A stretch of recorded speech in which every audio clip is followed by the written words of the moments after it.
When the Beatles left their first stint in Hamburg in December of 1960, it had not been on good terms. First off, their relationship with the man who got them the gig in the first place, Bruno Koschmider, was completely in shambles. Sure, maybe this was a little bit their fault, as they tried to breach their contract with Bruno so that they could play over at the much nicer Top 10 Club. But hey, these are some lads in their late teens and early 20s, hopped up on amphetamines and prostitutes, so we can't expect purity in their decision making. Plus, Bruno was a dick. Anyways, as a result of this decision, Bruno had underage George Harrison deported. Weeks later, Paul McCartney and Pete Best, fed up with Bruno and their squalid living conditions, set fire to a condom they had nailed to a brick wall. And for a boyish prank, we set fire to it. So it left a little sort of little black sort of rubber stain on the wall, and that was like, right, we're going, hey. Surprise, surprise. Bruno did not take this with good humor. The next day, they would be arrested. Bloody hell, German jail. And would spend the night in jail before also being deported. John Lennon, for his part, wasn't arrested or deported, but had his work visa expire. Finally, we have Stuart Sutcliffe, John's extremely close longtime friend, whose position in the band grew more and more tenuous as he found himself instead drawn back toward the arts, a draw significantly influenced by his budding romance with Berlin-born Astrid Kirchner. He would spend almost an additional month in Hamburg, side by side with Astrid. So here we are, home again. None of the Beatles would speak for some weeks. They were exhausted. But the Hamburg experiment, despite its rapid collapse, could still be considered a success. They had grown immensely as performers, evolving from a ramshackle group of boys into a raucous, confident, and tight unit. They had also met a certain drummer they got on fabulously with, a man named Richard Starkey, aka Ringo Starr. And despite their initial opportunity of playing at the Top 10 Club falling apart, Peter Eckhorn, the club's owner, was enamored with the lads and promised that on their eventual return to Hamburg that the offer would still be on the table. But first, it was time for the Beatles to present themselves anew to the clubs of Liverpool to demonstrate the strides they had made. When they had left Liverpool, they were an afterthought. Not even that. Now, they were about to become one of the city's premier acts. But the days of the Beatles' squeaky clean image, meticulously crafted by manager Brian Epstein, were still a ways off. There was much debauchery still to come, and many, many stories that the Beatles don't want to tell. A quick note before I begin. The Beatles' history during this period is murky, as is the case whenever you are dealing with the details given by personal accounts. Much of it should be taken with a grain of salt. Accounts may be 100% true, or they may be exaggerated, even fabricated. I've done my best to pull all of the following information from reliable sources. Let us begin. While my intro may have painted a picture of grandeur, of lads returning home with a fevered excitement, anxious to demonstrate their abilities, the reality is that in the weeks following their return from Hamburg, they were, quite honestly, pitiful. Due to the circumstances of their departure, most of their equipment had been left behind in Hamburg. John became withdrawn, spending long hours holed up in his room. Paul stayed busy, but not with music. For a very brief period there, his aspirations of rock stardom were behind him, in large part due to expectations from his father, Jim McCartney, who, while being a steady, loving figure in Paul's life, was also extraordinarily disciplined. It was simple and plain to him. Paul needed a real job. And Paul, despite his latent defiance, took his father's wishes seriously. He first worked briefly at a delivery company, and then got a job at Massey & Coggins, a cable winding firm. Meanwhile, the Beatles slowly began to put themselves back together. Alan Williams, band manager, and the man who had connected the Beatles with Bruno in Hamburg, was looking to start his own version of a Hamburg-style haunt. He would run the club with his friend, part-time radio jockey Bob Woolen. So it appeared that the Beatles had an easy connection to the up-and-coming venue, which would, at the very least, provide consistent bookings for the band. Well, on December 1st, the venue burnt down. Local opinion suspected arson. With that option turned to ash, the Beatles then had to turn to the mother of Pete Best, Mona, who owned the Casbah Coffee Club. On December 17th, the Beatles played their very first gig since Hamburg, and the atmosphere could not have been any different. Forget the drunkards, the gangsters, the prostitutes, the pills, and the sticky floors. The Beatles now played in the cellar of a Victorian home, before a group of Liverpudlians sipping soda pop, with their bandmate's mother looking on. But thanks to Bob Woolen, who was now working for promoter Brian Kelly, after the burning of Alan Williams' new club had cost him his preferred position, the Beatles' luck would change. Brian Kelly ran a host of venues in Liverpool, and at the behest of Bob, he booked the Beatles at Litherland Town Hall for the 27th of December. Bob billed them as direct from Hamburg, so much of the crowd thought that they were Germans. Now, Brian Kelly had actually booked the Beatles before, in their pre-Hamburg days, and had not been very impressed. But things were to be different this time around. Brian Kelly recalls, everyone, the whole lot, surged forward toward the stage. The dance floor behind was completely empty. Aye, I said to myself, I could have got twice the numbers in here. When the Beatles departed the venue, they were greeted by a mass of teenage girls asking for autographs and, believing them to be German, complimenting them on their English. And we went back to Liverpool and got quite a few bookings. They all thought we were German. We're builders from Hamburg, and they all said, you speak good English. Even at this early stage, it was becoming clear that the Beatles were at the precipice of a phenomenon, that their combination of talent, wit, and good looks culminated in not just an appreciation from the crowd, but a fanaticism. That's why, we became popular, because they couldn't believe it. There was all these dum-de-dum-de-dum-de-dum-de-dum-de-dum-de-dum, and then suddenly we come on, wild men in leather suits. Really quick note here, one detail that has unsurprisingly gone to the wayside in the established narrative of the band's growth, but one that is remarked upon by Bob Woolen and others who were close with the band during this stage. Beyond the band's music itself, its biggest draw and premier heartthrob was Pete Best. And it was through Pete, specifically through his younger brother Rory, that the Beatles would meet a man who would become a fixture in their lives, Neil Aspinall. He would of course end up serving as the Beatles' roadie and assistant throughout their years together, and even in this early stage, he quickly proffered his services in helping the boys load and unload their equipment, a true roadie in the making. I think it was Pete Best said to them that, I would drive them to the gigs and stuff, and I think I got £1 a night. As they entered January of 1961, the Beatles began to perform almost every single day. Near the end of the month, they were once more joined by Stuart Sutcliffe, just now returning from his extended stay in Hamburg with his new love Astrid. The band had not only Bob Woolen behind them, but Pete's mom Mona as well, who had become somewhat of an unofficial manager for the Beatles, handling many of their bookings. And it was Mona who would first make a call to Ray McFall, the owner of a jazz club, one named the Cavern. The Cavern Club, first and foremost, was a jazz club.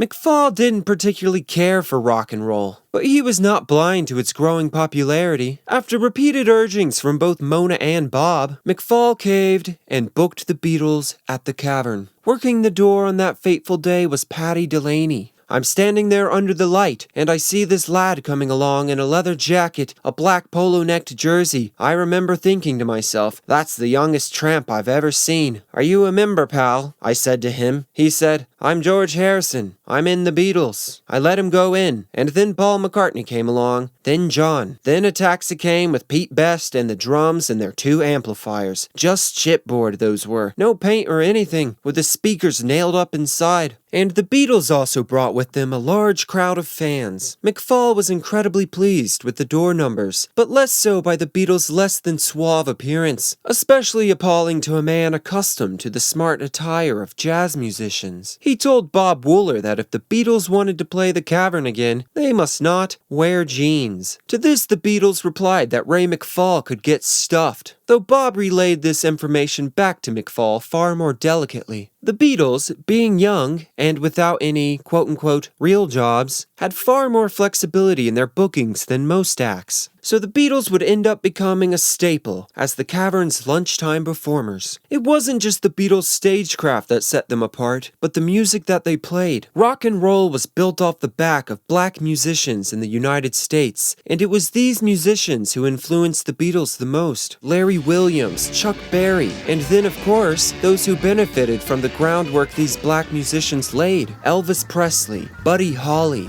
Elvis himself would recall, and I'm not going to attempt an Elvis voice here, the colored folks have been singing it and playing it just like I'm doing now, man, for more years than I know. They played it like that in their shanties and in their juke joints, and nobody paid it no mind till I goosed it up. I got it from them. Beyond rock and roll, it cannot be overstated just how important black American girl groups such as the Ponytails, the Shirelles, and the Marvelettes were, not only for the Beatles' repertoire of covers, but in the development of their early songwriting style. The songs from these girl groups were poppier, sweeter, and more melodic than the rock and roll staples, and their incorporation of this music was a significant piece in the continual growth of their fan base, specifically with girls and young women.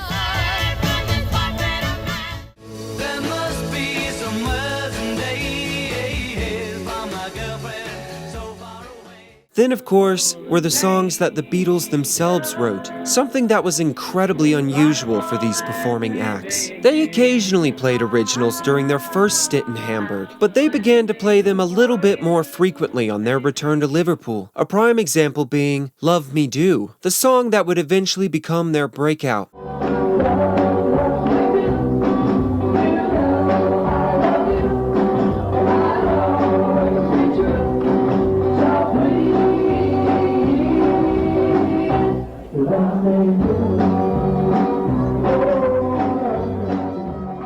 Other examples are Hello Little Girl, Hello, little girl.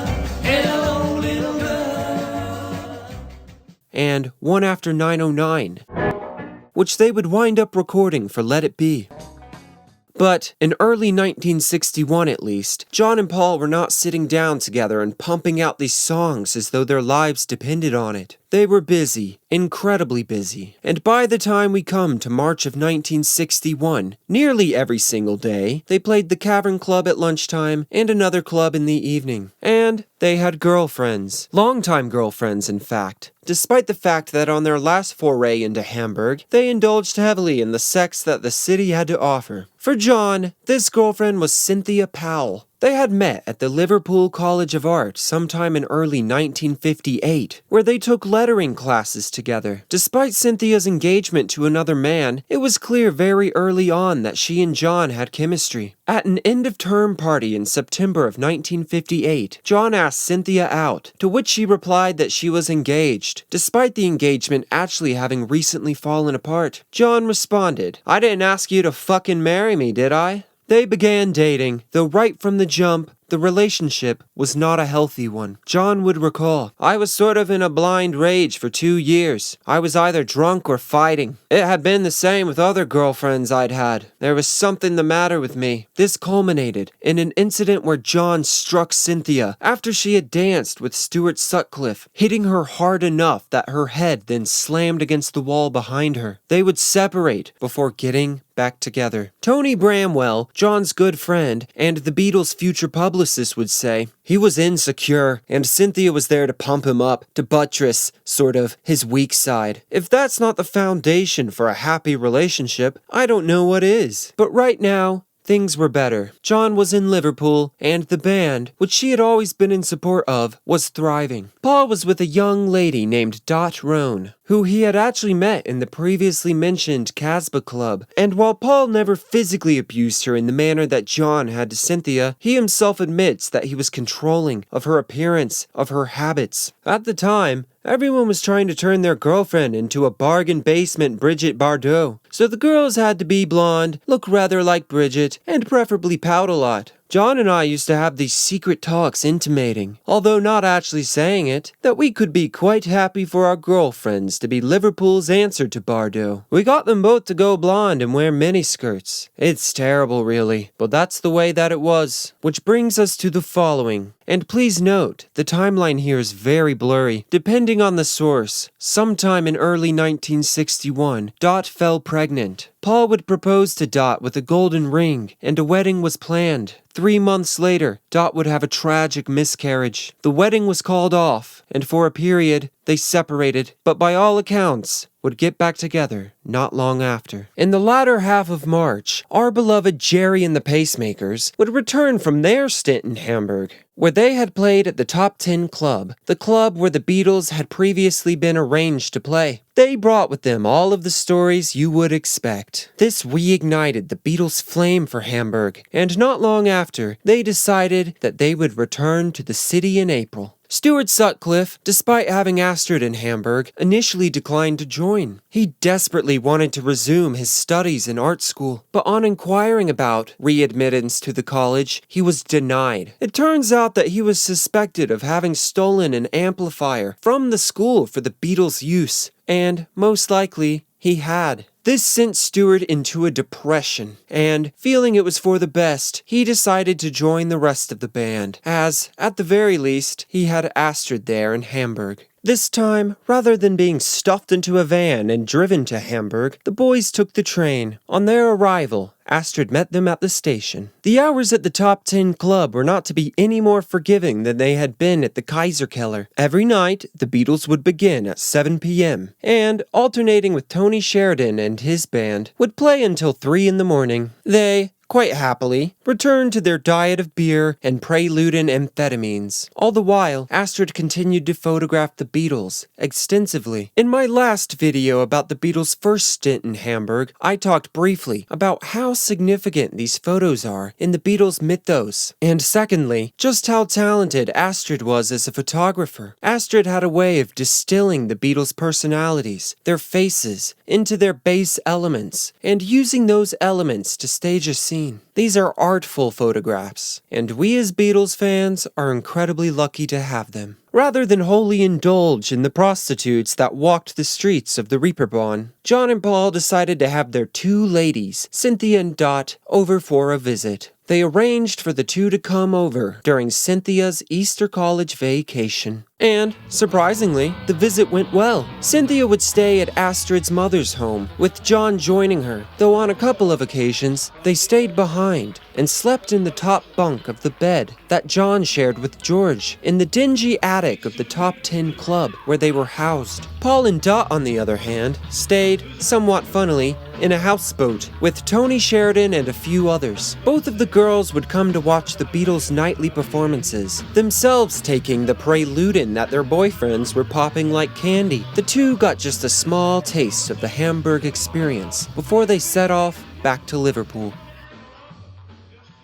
The shows continued, and as they did, Paul and Stuart's relationship, which was already cold, began to rapidly deteriorate. Paul, really, was jealous of Stuart. Certainly not of his musical ability, of which Stuart had little to none, but of his relationship with John, and the fact that he was in the band at all. Stuart played the bass, which, as we all know, would become Paul's instrument. So beyond his connection with John, who the rest of the Beatles looked up to, Paul was contemptuous of the fact that Stuart had the position that he did, and that the only reason he did was because of his friendship with John. Paul would recall, when he came into the band, we were a little jealous of him. It was something I didn't deal with very well. We were always slightly jealous of John's other friendships. He was the older fella. It was just the way it was. When Stuart came in, it felt as if he was taking the position away from George and me. We had to take a bit of a back seat. Stuart was John's age, went to art college, was a very good painter, and had all the cred that we didn't. This would all erupt one evening in the Top 10 Club. Apparently, according to Klaus Vormann, Stuart owed Paul a little bit of money, and Paul, egging Stuart on, said that Astrid could afford it, implying that Astrid, whose family was well off, wore the pants in the relationship. Which, contextually, in the lens of our patriarchal society that was even more ingrained in the 60s, was about as biting of an insult as one could make. This set Stuart off, and both, releasing the tension that had built up between them, came to blows. Stuart was a short, slight man, much smaller than Paul. Depending on whose account you believe, the fight was either a draw or a bludgeoning. Klaus Vormann would recall that Stuart picked Paul up and put him on the piano, and Pete would say Stuart landed Paul such a wallop that it knocked him off his stool. They began struggling on the floor, rolling around, locked in the most ferocious battle. But Tony Sheridan would say Stu went for him, but he was only a little guy. Paul started beating the shit out of him, and Paul recalled the following: I thought I'd beat him hands down because he was littler than me, but he was strong and we got locked in sort of a death grip on stage during the set. It was terrible. Then we were locked and neither of us wanted to go any further, and all the others were shouting, "Stop it, you two. I'll stop it if he will." Of course, all the big gangsters round there were all laughing at us because they were used to killing people. Here were me and Stu, neither of us big fighters. It was not long after this that Stuart, desperate to continue his art studies, would, at the urging of Astrid, enroll as a student at Hamburg State Art College. Stuart was a very talented artist, and on presenting some samples of his work to famous sculptor Eduardo Pelosi, who taught courses at the school, he was immediately accepted. His time with the band would continue for another month, playing nights, schooling during the day, barely sleeping. This exacerbated an issue that Stuart had dealt with on and off for years: severe headaches. They became increasingly more frequent and affected his mood, sending him into irrational fits where he became agitated, sometimes accusing Astrid of infidelity. Most of you will already know this. Stuart would die of a brain aneurysm in early 1962. There are a lot of rumors swirling around the cause of his death, which we will address at a later date. When he finally quit the band, he would leave behind his Hofner President bass, which Paul would borrow. In June, Tony Sheridan was approached by music producer Bert Comfort. Bert saw in Tony all of the characteristics of a leading man, and he signed him on to his label, Polydor. On Tony's recommendation, the Beatles were brought on as the backing group for his recordings. And at that point, this fella came into the club who was, they said, oh, he's this famous record producer and musician. He was called Bert Kempfert. And his claim to fame was he had a #1 hit in America. Not only was he a record producer, but he had a hit in America called Wonderland by Night. It was a kind of turned out to be a trumpet sort of solo. But he came in the club, and remember this buzz went around, we've got to be good, play really good, we may get a chance to record, which we did. I think he came back 2 times, and then he said, oh, I want you to come in the studio with Sheridan and record, and we got all pleased with ourselves, and then we got to the studio, and he just wanted us to back up Sheridan. Early in the morning on June 22nd, taxis arrived to bring the boys to the studio being the performance hall of a local elementary school. It was Bert himself that picked the songs to be recorded, resulting in the fairly boring selections of My Bonnie and When the Saints Come Marching In. The Beatles, aka the Beat Brothers, as Bert had chosen to call them, were able to persuade him to listen to a few of their originals. He certainly was not offended, but remarked that the songs didn't sound enough like the hits he'd been hearing. He was impressed by their playing though, and as a result, the Beatles produced their first ever official recordings. First was a cover, Ain't She Sweet? And the other was a George Harrison written instrumental, Cry for a Shadow.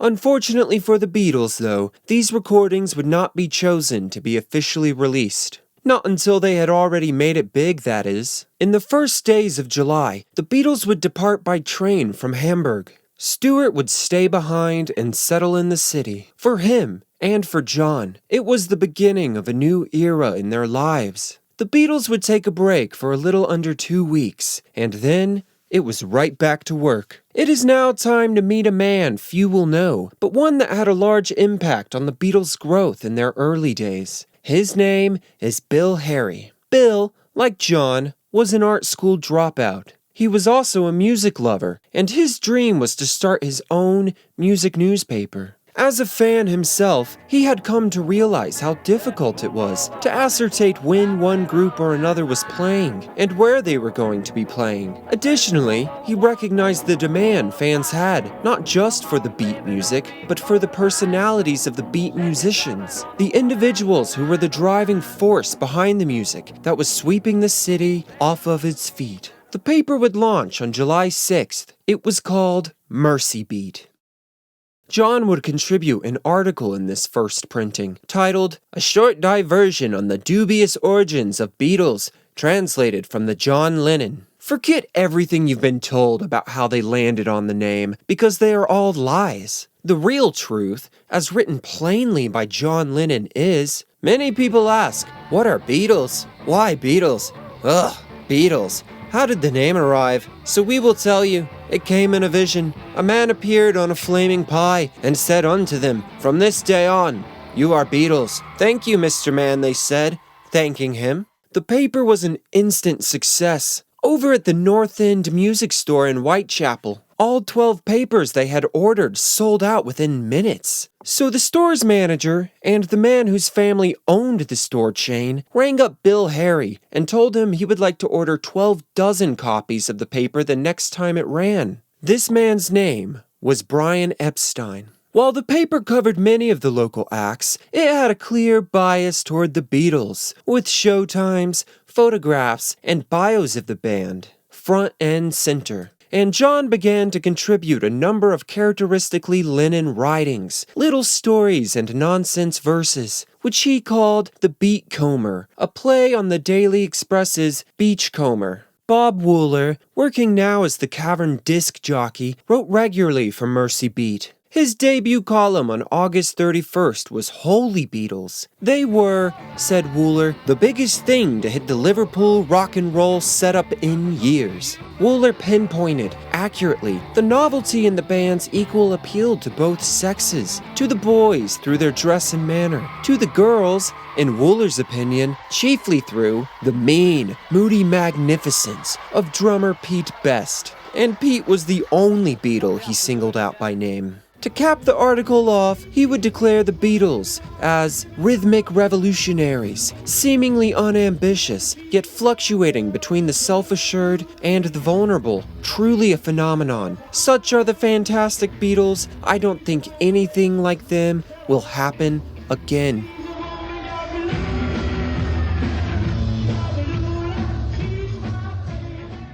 Delaney, the Cavern's doorman, would describe the heat of the crowd on the days the Beatles performed. You could feel it as you went down those 18 steps, climbing up your legs. The lads used to faint, as well as the girls. While they were now separated, John and Stuart stayed extremely close and wrote to each other frequently. In one letter, Stuart mentioned that Jürgen Vollmer, a good friend of Astrid and Klaus, as well as the Beatles, was taking a trip to Paris at the end of the summer. John had recently been given £100 from his aunt in Scotland, as his birthday was coming up. This was a tremendous amount, equivalent to around £1,900 today. Without consulting George or Pete, and without canceling any of the countless bookings the band had coming up, John and Paul impulsively set off to Paris. Paul and John were obviously very close, but never the way that Stuart and John had been. For the relationship that John and Paul would form as songwriters, partners, a relationship something akin to a marriage. This was to be a pivotal point in their growth together. An escape after countless days and nights of performing. The pair planned to hitchhike to Paris and then to Spain. I had known a spot of hitchhiking with George, and we knew you had to have a gimmick. We had been turned down so often, and we'd seen guys that had a gimmick, like the Union Jack round them, had always got the lifts. So I said to John, let's get a couple of bowler hats. We still had our leather jackets and drain pipes. We were too proud of them not to wear them, in case we met a girl. And if we did meet a girl, off would come the bowlers. But for lifts, we would put the bowlers on. Sense of humor. This, and the train, is how we got to Paris. By the time they made it to the hotel room, they were exhausted and decided to just remain in Paris. They would enjoy themselves as tourists, spending time in cafes, walking for miles. When they ran into Jurgen, he was sporting the same mod-style haircut that Stuart had recently adopted by the influence of Astrid, herself having taken the style from Jean Marais. In Jean Cocteau's 1959 film, Le Testament de Orphée. This was just the information that I had pulled from Philip Norman's Shout. And unfortunately, Philip, I think that you got this one wrong. Because on watching the film, it seems clear to me that the hairstyle was inspired by young Jean-Pierre Léal, not Jean Marais. Today, the boys decided that they wanted the same haircut, and the result would eventually be deemed the Beatle cut. Paul recalled, "We said, would you do our hair like yours? We're on holiday. What the hell? We're buying capes and pantaloons, throwing caution to the wind." He said, "No, boys, no. I like you as rocker. You look great." But we begged him to do it, so he said, "All right." He didn't do it quite the same as his. His was actually more coming over to one side, a kind of long-haired Hitler thing, and we'd wanted that. So it was really a bit of an accident. We sat down in his hotel, and he just got it, the Beatle cut. When we got back to Liverpool, it was all, "Hey, your hair's gone funny." No, this is the new style. But it was great for us, because we never had to style it or anything. Wash it, towel it, turn upside down and give it a shake, and that was it. Everyone thought we had started it, so it became the Beatle hairdo. They would celebrate John's 21st birthday in Paris before returning shortly after. When they did, George and Pete were, unsurprisingly, furious with the two of them for leaving without as much as they could buy. For an incredibly brief moment, the band seemed to be in jeopardy, but this short sojourn had not changed anything. The Beatles were in high demand, and it only continued to grow. And in a little under a month, Brian Epstein, already very familiar with the Beatles, would finally attend a performance at the Cavern Club. What he saw and heard would stun him to the point that he threw everything else aside.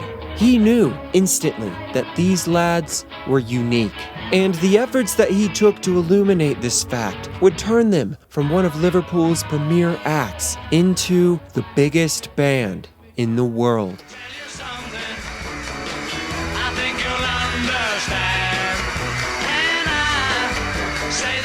Next time on The Making of the Beatles.